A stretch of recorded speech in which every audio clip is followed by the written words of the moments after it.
Hi. It's nice to see you again. Or maybe for the first time. Either way, welcome. Thank you for using some of your time to visit with me. I do not take that privilege for granted. Time is your most valuable commodity, and we should all consider where we choose to spend our meager allotment far more carefully than we actually do.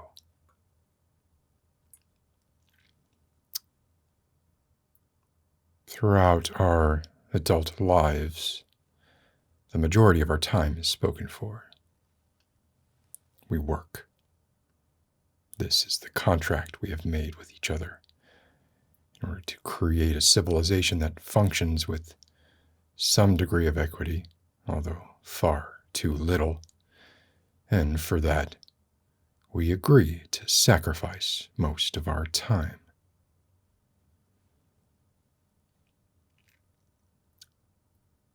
We are programmed to reproduce. It's a biological imperative. It's so intense that it doesn't even occur to many of us to waste any of our precious time wondering if reproduction is the right thing to do for both ourselves and those not yet extant beings we would rather arrogantly create. For many, it's not even a choice, it's simply the path of least resistance. At least that is the case up until the moment of birth, at which point we discover there is ample resistance after all. But by then, it's too late. We have created something from nothing. There is no undoing that act without irredeemable moral implications. We can choose not to create something. But the act of destruction is a very different moral question indeed.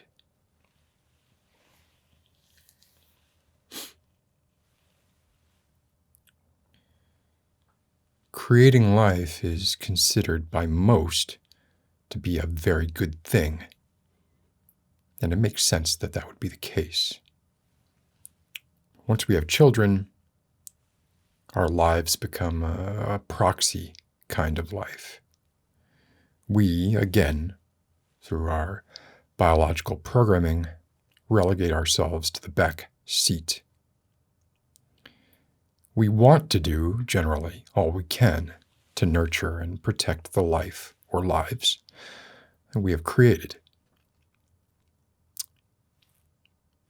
And the fact that we need to do this at all, to shield our creations from the horrors of the world we have brought them into, should tell us something about the world, about us, about the choice we've made for our progeny. Everything is struggle.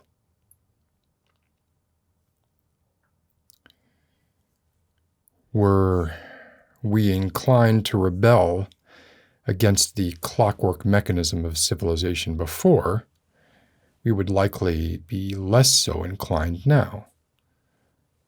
As now, we're not risking only ourselves, but our loved ones as well. We have responsibilities. We have a duty. We have fallen into a meticulously laid trap. And the best part is we don't even regret it. Not really. The salve of fulfillment and the love we have for and receive from children does much to make up for what we lose in the bargain. But let us not lose sight of the fact that it is a bargain nonetheless. The idea of creation is a very potent tonic. The deity creates. Traditionally thinking, mortals do not. Mortals are able to construct, and we sure as hell can consume, but can we really fundamentally create anything? If you build a house, did you create something or did you rearrange something? Do I really need to bring the ship of Theseus into the discussion? There's a threshold. There's some point of granularity where you have to make the call and say, this is the point of creation.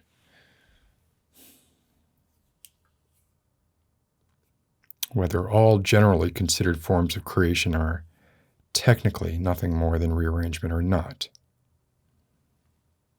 To a large extent, we define and accept the meaning of what creation actually is.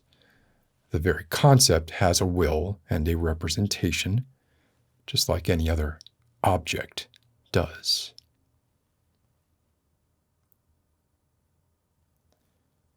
It's my belief that we're all creatives. We all create every moment of the day in real time. The story we tell ourselves is necessary. How else do we explain where we find ourselves at any moment in our lives? Without it, it'd be akin to picking up a book and flipping to a page halfway through. Your story is your context.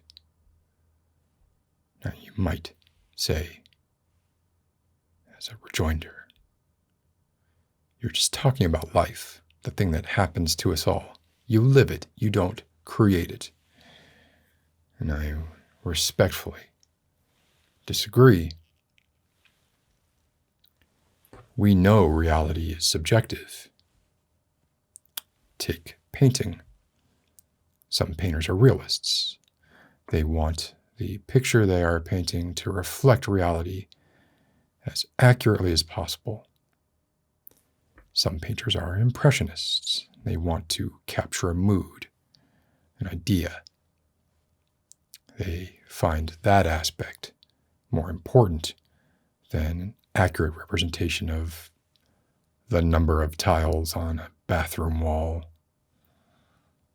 But either way, we all make our pictures out of what is presented to us, either directly or indirectly. And let's be honest with ourselves. Even the realist is tempted to punch up that sunset a bit.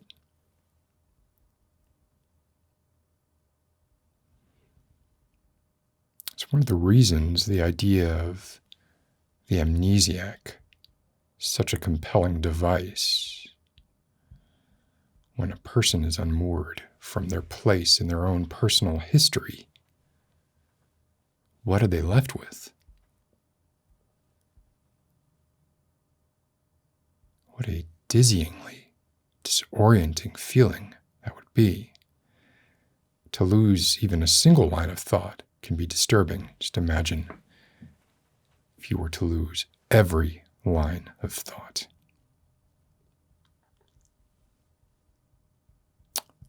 And the ensuing mystery plays a part as well, as when the easily fooled conspire with their past life regression tricksters to see where they fit in with all of human history, making them feel more connected with the world they know they eventually must leave.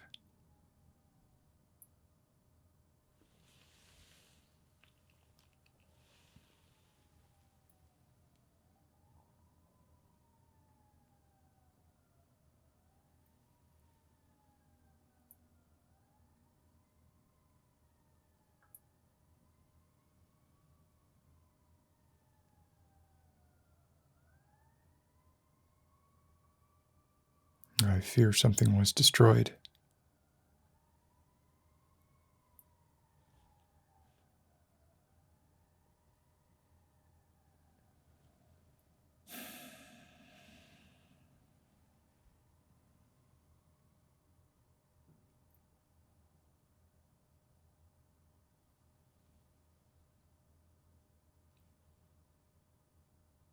So we turn our histories into memories through the filter of our experiences. That's what a creative does. We're all creating. Some of us just play to an audience of one. And everyone's creative process varies, maybe not as much as we would like to think. We each fancy ourselves unique, misunderstood thinkers with a process as distinct as the work that imagined arcane set of foibles and circumstances enables. But in truth, there are probably far more similarities between us than there are differences. We may sit down with the germ of an idea, or we may sit down and just hope inspiration finds us working.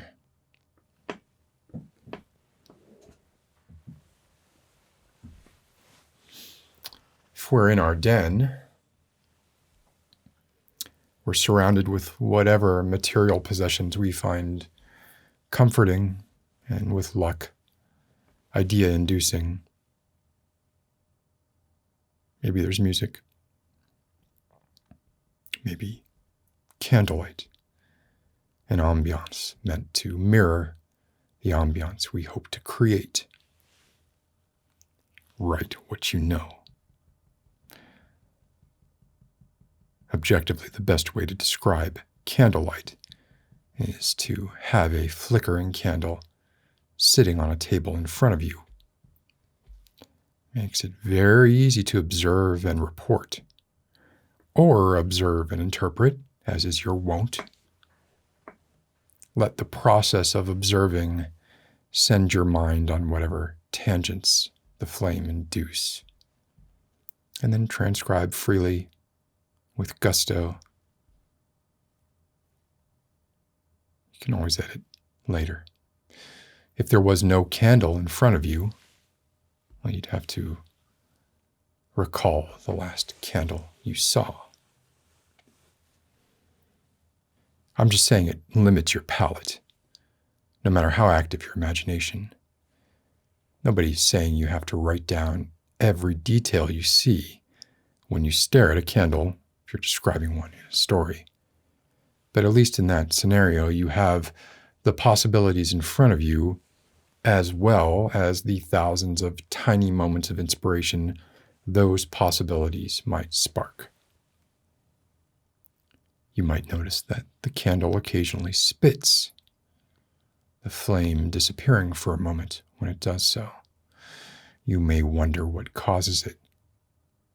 You may start watching and waiting for it to happen again, in the hopes that you'll gain some insight into why a flame behaves the way it does. You may wonder about the composition of a candle. Maybe you look it up and you see the history of candles and how their construction and composition has changed over the thousands of years they've been employed to keep darkness at bay.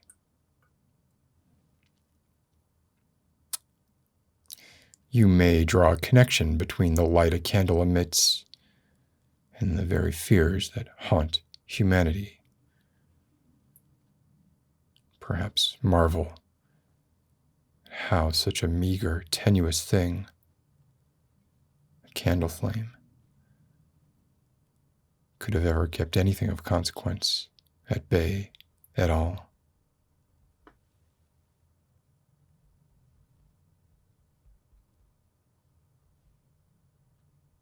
You may even come to the conclusion that the candle itself is a horrifying thing. What? No, I assure you, I'm being quite serious. Candles are terrors.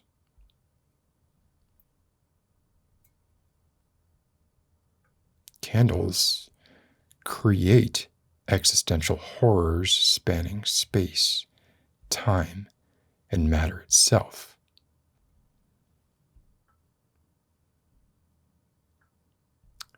Candles define positive and negative space, illuminate the negative in positive time, and demonstrate the entropic principle, both figuratively, through their unreliability, and literally, through the process of material transformation.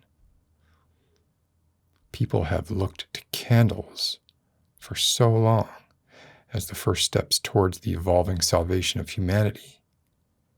But we should check our existence bias. A life of experiencing sheer horror is worse than a life that does not need to experience horror by virtue of not existing at all. Candles are efficient machines. They burrow into our brains and extract the most horrifying thoughts. They are the evokers of these thoughts. Candles can create too.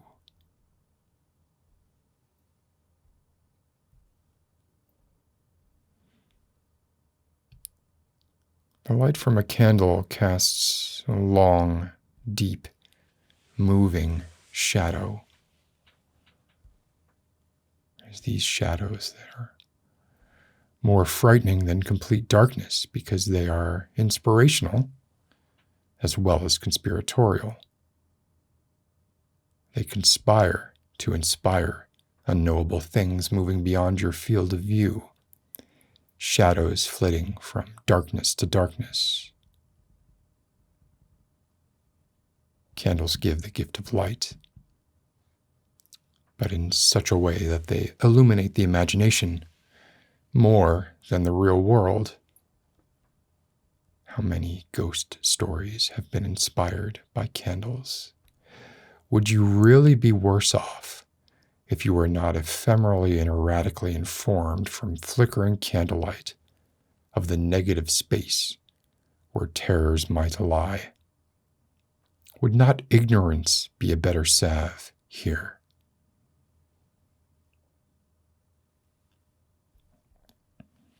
And beyond that, a candle does more than just illuminate space. It illuminates time in a similarly dire manner as you watch it burn itself up within a few hours. An hourglass that runs on the transformation of matter. When I watch a candle burn down, I can't help but think it analogous to our bodies. Burning calories running down until they emit nary a ray nor photon. Every candle is a clock.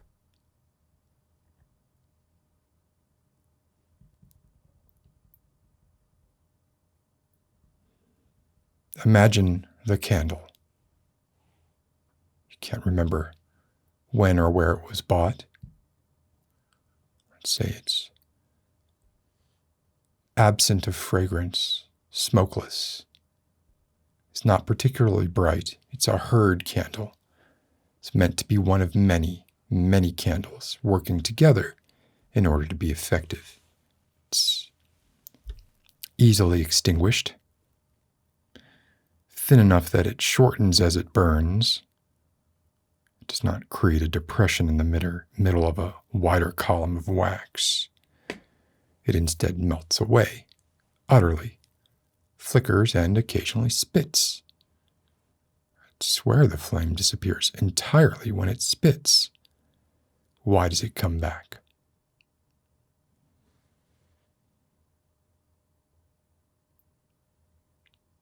When thinking in this manner, you may come to the conclusion that a little bit of light is a horrifying thing.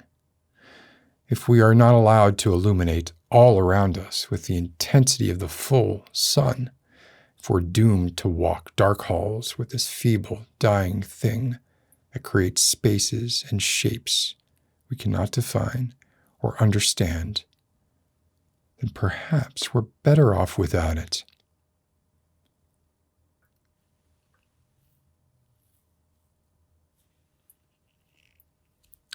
There's a moment in our lives where we stop being afraid of the things hiding in darkness and become afraid of darkness itself.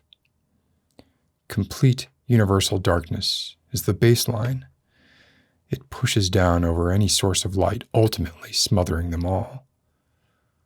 And we gravitate towards these tiny pockets of light to escape its grasp for a time.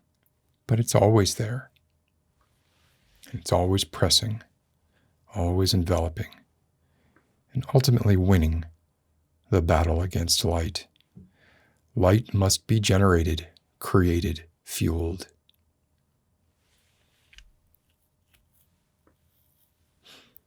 At some point, the fuel is exhausted. The universe returns to its natural state, darkness. Could there be life without light?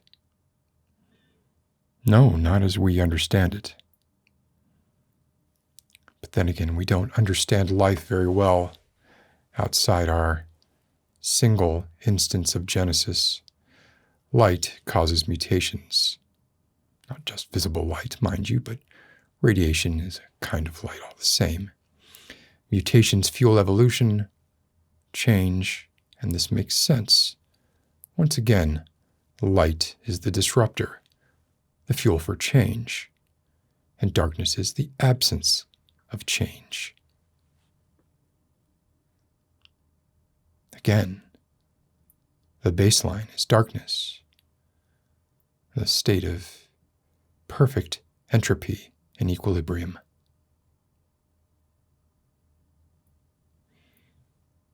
Every candle is a clock. A better metaphor might be that every candle is an hourglass, and once the sand trickles out of the upper chamber, it is in its state of least energy once again. But either way,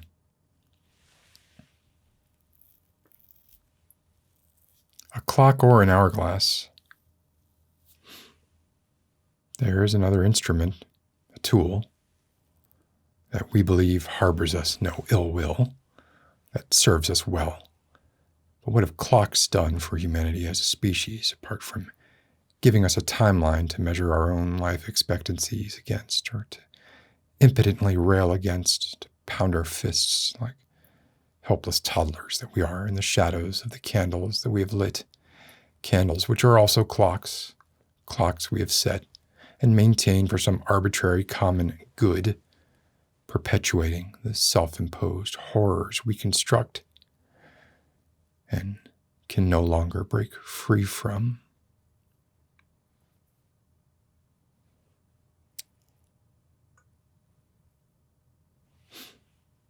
It's a little strange. You think about the fact that the universe moves towards a state of entropy as it ages, until it becomes one day, eons from now, homogeneous. A perfectly even mixture of all atoms. No conglomerations, no clumping. Perfectly even. A thin universal haze. And it's bizarre to think that this ultimate death of the universe is accelerated by these foci of light and energy. Darkness is a lack of change. Light is creating the change we need to reach the final state of no movement at all. Our need for heat and change is driving the very death of the universe.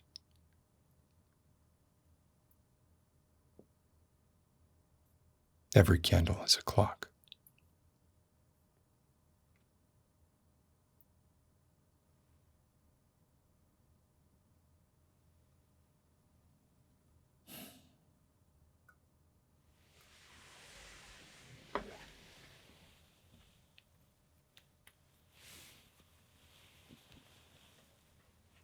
How pretentious was that?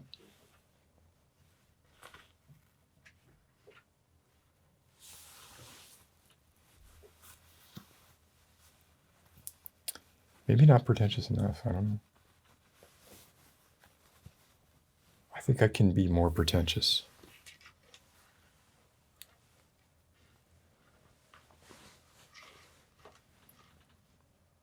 Takes some doing. I have to really, really try.